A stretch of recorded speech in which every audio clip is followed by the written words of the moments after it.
என் பையன்ல என் பேரன் ஓட்டு போட்டுக்கான். அவன் பேரன் தான் அடுத்த வாழ போறவன். 5 வருஷம் அது. நடிகர் சிவகுமார் மற்றும் சத்யராஜ் இன்னைக்கு பிரஸ் மீட்ல பேசியிருக்காங்க. அதுல செய்தியாளர்கள் தற்போதைய அரசியல் குறித்து கேள்வி எழுப்பியிருக்காங்க. அதுக்கு சிவகுமார் வெளிப்படையா பல விஷயங்கள் குறித்து பேசியிருக்காரு. அதாவது சிவகுமார் அதுல என்ன பேசியிருக்காருன்னா, 1954ல காமராஜர் 9 ஆண்டுகள் சிறையில் இருந்தார். அவர் இருந்தப்போ 140 ரூபாய், 4 ஜோடி சட்டை, 2 ஜோடி செருப்பு, 5, 6 புத்தகங்கள் மட்டும்தான் அவர்கிட்ட இருந்துச்சு. அவர் இருக்கும்போது அவர்கிட்ட இருந்த சொத்தே 140 ரூபாய் புத்தகங்கள் மட்டும்தான். இப்படிப்பட்ட காமராஜரை நீங்க தோக்கடிச்சிங்க தானே? ஏன் தோக்கடிச்சிங்க?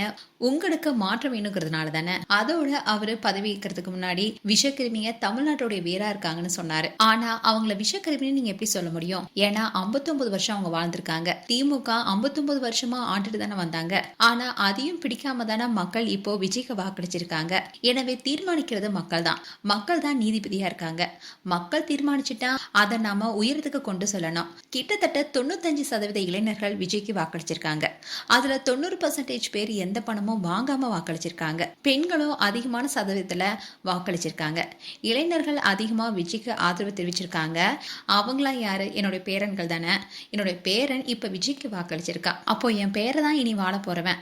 நான் இன்னும் 4-5 வருஷத்துல செத்து போயிருவேன். அந்த தலைமுறை இதுதான் சரின்னு முடிவெடுக்கும் போது அது சரியில்லைன்னு சொல்றதுக்கு நீங்க யாரு? இதை தொடர்ந்து ஒரு செய்தியாளர், தமிழ்நாட்டுல 69 ஆண்டுகளா அரசியல சினிமா மட்டுமே இருந்திருக்கு, அது சரியா சார்னு கேள்வி எழுப்பியிருந்தாங்க.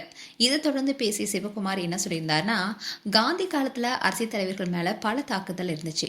நாட்டின் விடுதலை போராட்டத்துல பல விமர்சனங்களும் இருந்துச்சு. அதுக்கப்புறமா மக்களே சினிமா நடிகர்களை நெருக்கமா ஏத்துக்கிட்டாங்க. NSR, MGR, சிவாஜி, ஜெயலலிதா போன்றவர்கள் மக்கள் மனசுல நெருக்கமா வந்தாங்க.